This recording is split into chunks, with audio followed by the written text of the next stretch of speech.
Picture चालू करो बे। सबसे पहले प्रेम शुक्ला जी आपसे ही शुरुआत करते हुए, क्यों हारे अयोध्या? क्या मंथन चल रहा है? जिस राम के मुद्दे को लेकर देश भर में आप लोग पहुंचे, वहां पर इतनी बुरी हार प्रेम शुक्ला जी। ये क्या हो गया? ये क्या सुन रहा हूँ मैं? देखिए, अयोध्या और अवध दोनों के सारे जो है जनता जनार्दन को प्रणाम है। अयोध्या प्रभु रामचंद्र जी को वनवास पे भेज सकती है। अयोध्या जो है सीता जी को, सीता मैया को जो है उनका निर्वासन कर सकती है। तो अयोध्या के वासी तब भी प्रणम में रहेंगे, अवध तब भी प्रणम में है। हम जनता को जनार्दन मानते हैं और उसकी सेवा करेंगे। कुछ भी जिस समय जो है रामलला, श्री रामलला को बाबर के कलंक से मुक्त कराया गया था, उस 1993 में भी इसी तरह से अवध और अयोध्या में भारतीय जनता पार्टी को पराभव का सामना करना पड़ा था। लेकिन हम फिर लौट कर आए। उस वनवास की अवधि भी समाप्त हुई और अयोध्या के वासियों के कल्याण की कामना के साथ सतत काम करने का जो संकल्प है वो आदरणीय नरेंद्र मोदी जी के नेतृत्व में ही पूरा हुआ। तुम चुल्लू भर पानी में जाके डूब के आ जाओ। आपके ही लल्लू सिंह का बयान था, उन्होंने कहा था 400 सीटें इसलिए चाहिए क्योंकि हमें संविधान बदलना है। ये वाला मामला आप लोगों को भारी पड़ गया प्रेम शुक्ला जी।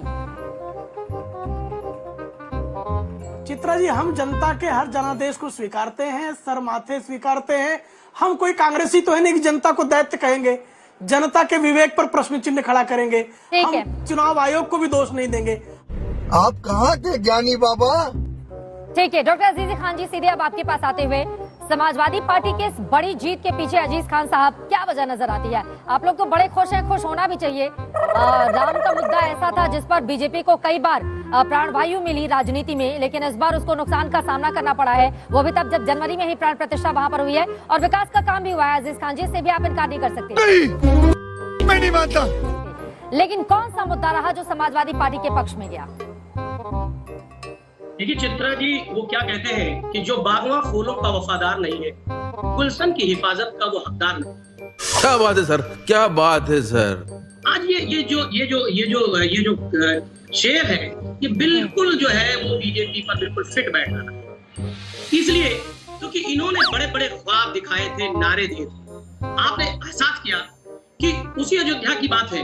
अयोध्या में के आसपास आप कह रहे अयोध्या हारे, अयोध्या के आसपास भी हारे।